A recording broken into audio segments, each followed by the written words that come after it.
I was sobbing absolutely uncontrollably.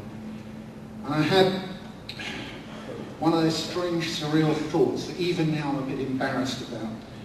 I thought it must be the first time in history that oral hygiene instruction provokes a mental breakdown in someone. I wish it were like that. When we take her in the waiting room, give her a cup of tea and calmed her down. She told us that he'd been talking about what had happened when the killers had come to his village, and how his father and his uncle had tried to protect him. How he'd laid all afternoon under the body of his uncle with blood dripping on him. And that when the murder gang had left later on in the day, he got up, he walked to the coast, and he was glad to be in London where nobody would kill him, and this is why he had the big grin on his face. And of course, as the grandson of European refugees, and as someone whose distant relatives ended up in the gas ovens, this was a story that resonated with me. As I sat in the waiting room, I could hear, almost as clear as a bell, the voice of my old English teacher, Joe Brearley of blessed memory. We had ethics classes, and he used to run them. He asked us to consider what life would be like in a world where our ideas of morality had never been influenced by Judeo-Christian traditions of the rule of law, or Muslim traditions of justice and mercy, or Hindu teachings of the sanctity of life. And we read Homer's Iliad, and he asked us to ponder what it would be like to live in a world where mercy and self-sacrifice for the less fortunate and respect for life were not only not practiced, but were not considered to be virtues at all. And in that waiting room, for the first time in decades, I remembered a poem that he made us learn about the mentality of people who live in the same sort of lawless society as this Croatian boy who had come to my surgery as part of his coming to Britain as a refuge from horror.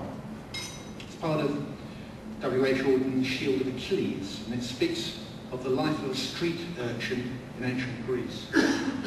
That girls are raped, that two boys knife a third, were axioms to him who'd never heard of any world where promises were kept, and one could weep because another wept.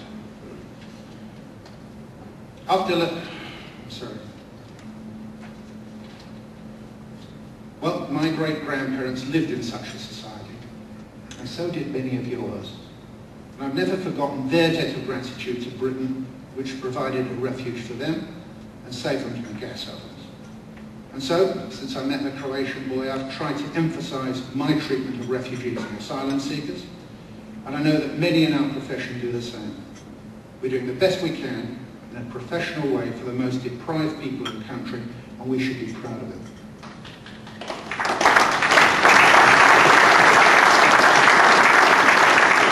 So the theme of my speech is really to build on the theme so beautifully expressed 2 years ago by Peter Hodgkinson in his very moving address, when he said that in spite of all the frustrations, you remain proud to be a member of a profession working hard to improve the lives of people.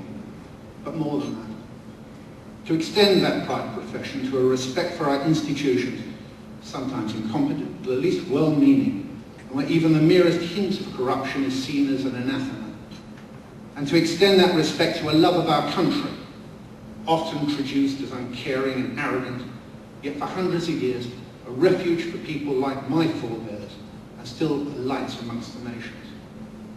And so, with the anniversary of the bombings coming up, with its time and place, I'd like us to remember how lucky we are to live in Britain. I'd like us to remember that pride in our profession, that respect for our institutions, and that love of our country that no bullet can kill, no bomb will destroy. I'm the sort of man who usually wears his arm on usually wears his heart on his sleeve. But here in the East End, here we are, and it seems that both the time and the place were appropriate, and that's what I wanted to say. Thank you for listening to me. Enjoy the rest of the evening. I appreciate it.